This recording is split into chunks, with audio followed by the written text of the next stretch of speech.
Aabot sa mahigit 400 proyekto ng Department of Public Works and Highways ang nadiskubring ghost project ayon kay Secretary Vince Dizon.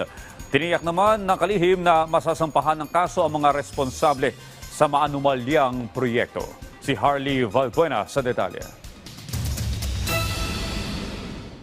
Out of the 8,000, ang na-validate na ghost ng AFP, DND at NEDA ay 421 no, na ghost. Out of the initial pa rin to lahat, no? Kasi ang dami nito, 1,000 proyekto tong kailangan i-validate.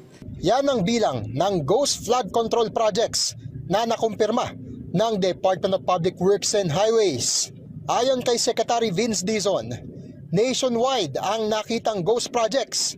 Ibig sabihin ay meron sa Luzon, Visayas at Mindanao. Mula ito sa kabuuang 8,000 proyektong sumailalim sa validation sa utos ni Pangulong Ferdinand R. Marcos Jr. at katuwang ng DPWH, ang Department of Economy, Planning and Development o DepDev, Armed Forces of the Philippines at Philippine National Police. Sabi ni Dizon, mas madaling ma-validate o makumpirma ang ghost projects dahil nga wala kang makikitang kahit ano rito.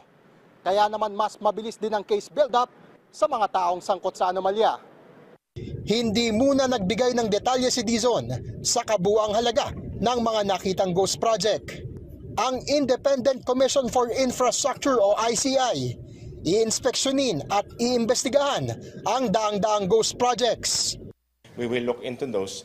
And kung meron mga ibang distrito, regions na pwede namin tignan, kompleto na yung mga dokumento at mga ebidensya din, puntahan natin yan. No? Ang pag-iinspeksyon ay pangungunahan ng bagong Special Advisor ng ICI na si former PNP Chief Rodolfo Azurin Jr. Pero ang tanong, kaya bang puntahan ng ICI ang lahat ng 421 ghost projects? Kaya nga tayo nagko-coordinate sa AFP and PNP. Ibig sabihin is i-divide namin yung mga mag-inspect doon at magpa-validate. Posibleng simulan na ni Azurin ang pag-inspeksyon sa susunod na linggo.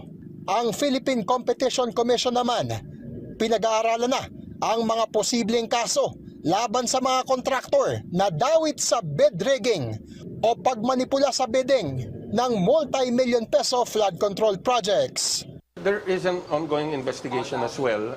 In fact, when we first heard the possibility of bid rigging, nag-issue na kami ng resolution back then. Harley Valbuena para sa Pambansang TV sa Bagong Pilipinas.